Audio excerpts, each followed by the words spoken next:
Victory for Donald Trump in the U.S. presidential election this year could put the world's climate goals at risk, a former UN climate chief has said. The chances of limiting global heating to 1.5°C above pre-industrial levels are already slim, and Trump's antipathy to climate action would have a major impact on the U.S., which is the world's second biggest emitter of greenhouse gases and biggest oil and gas exporter, said Patricia Espinosa, who served as the UN's top official on the climate from 2016 to 2022. Espinosa said, "I worry about the potential election of Trump, because it would have very strong consequences if we see a regression regarding climate policies in the U.S." Although Trump's policy plans are not clear, conversations with his circle have created a worrying picture that could include the cancellation of Joe Biden's groundbreaking climate legislation, withdrawal from the Paris Agreement, and a push for more drilling for oil and gas. Espinosa said, "We are not yet aligned to 1.5°C. That's the reality. So if we see a situation where we would see regression on those efforts, then is very limited. It would certainly be a much bigger risk. We could see a slowdown, an even bigger slowdown in action to reduce emissions, which would unfortunately probably take us to an even more terrible scenario, unless we see strong leadership coming from other places, such as Europe." She said other countries must continue with climate action even if the U.S. were to renege on its goals under Trump, but the absence of the U.S. would be a significant blow. "What happens in the U.S. has a very big impact in so many places around the world," she said. It is not all gloom, however. Espinosa was the executive secretary of the UN Framework Convention on Climate Change, parent treaty to the 2015 Paris Agreement, in 2016 when Trump was elected president. She said that if other countries put up a united front in favor of strong climate action, it could help to counteract the absence of the U.S. She said, when President Trump announced that they would withdraw from the Paris Agreement, there was a certain fear that others would follow, and that there would be a setback in the pace of the climate change process.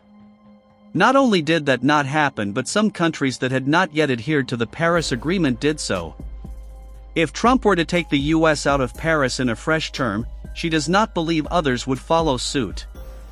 As of now, I don't see countries really going back. I think that the process will continue.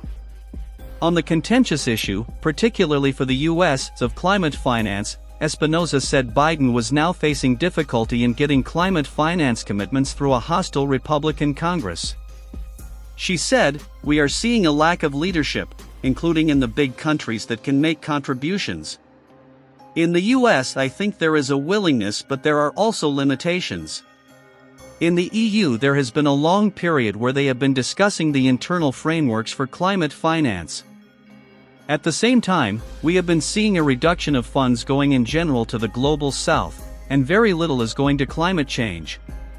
It's really a question of giving it priority."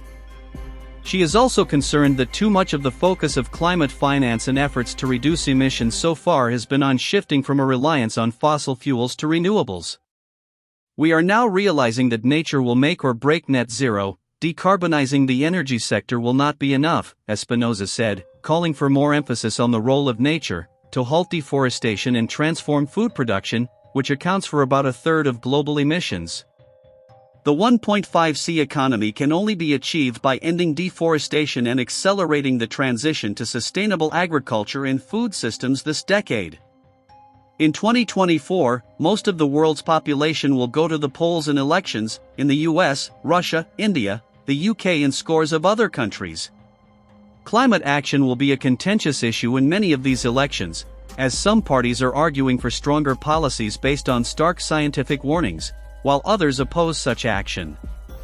Espinosa warned of the opposition to climate action that is being orchestrated around the world. In the US, we see a very well-organized and very strong campaign intending to reduce the perception of the critical nature of action that needs to be taken. To combat this, she called for businesses to play a greater role in pushing for a low-carbon economy. "We need to work closely with the private sector, make them aware of the important opportunities that the new low-carbon economy provides.